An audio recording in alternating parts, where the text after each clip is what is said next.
araw po mga kapatid. Ang ating pong text for today para sa ating daily devotion ay matatagpuan sa Book of Matthew, chapter 22, verses 15 to 22. Sabi doon, "Then the Pharisees went and plotted how they might entangle him in his talk.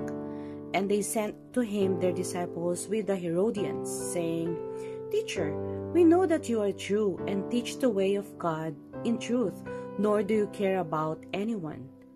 For you do not regard the person of men.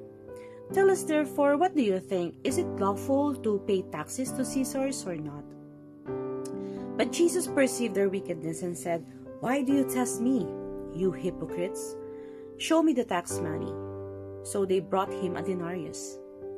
And he said to them, 'Whose image and inscription is this?' They said to him, 'Caesar's.' And he said to them, 'Render therefore to Caesar the things that are Caesar's, and to God the things that are God's.' When they heard these words, they marveled, and left him, and went their way." Sa scenario na to, mayroong dalawang group ng tao, ang mga Herodians at ang mga Pharisees.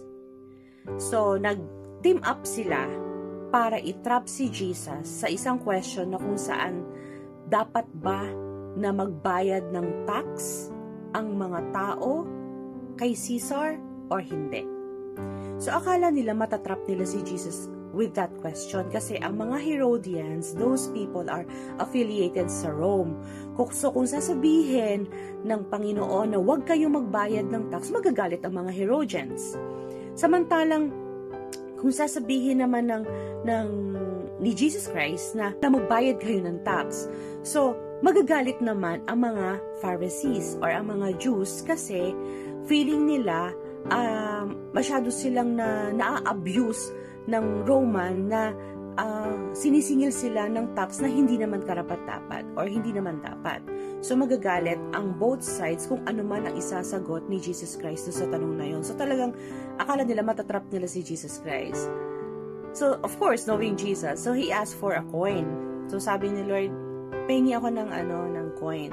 So binigyan siya ng isang denarius. Sabi ni Jesus, "Sinong image yun nandito?" And then sabi nila, "Si Caesar." Tapos nakakamangha yung sagot ni Jesus, "Then give to Caesar the things that are Caesar's." So ibig sabihin doon, kung ang image na nakita mo sa coin ay image ni Caesar, kanya yon. So ibigay nyo ang para sa kanya. So sa atin ngayon, sa application, kung itong mga batas ng tao, itong pagbabayad ng tax, ano man ang iniutos sa atin ng government, ng pamahalaan, sundin natin bilang mabubuting mga miyembro ng komunidad, ng pagiging halimbawa sa Pilipinas, sa pagiging mabuting Pilipino.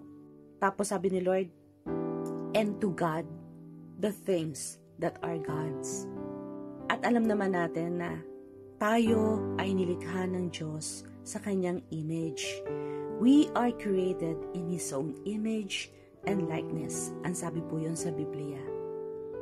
So, sabi ni Lord, give to God the things that are God's. We belong to God because we are created in His own image.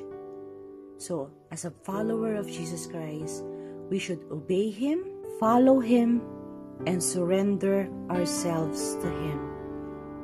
Surrender ourselves as a living sacrifice, holy and acceptable to God. Yun po ang sabi ng Romans.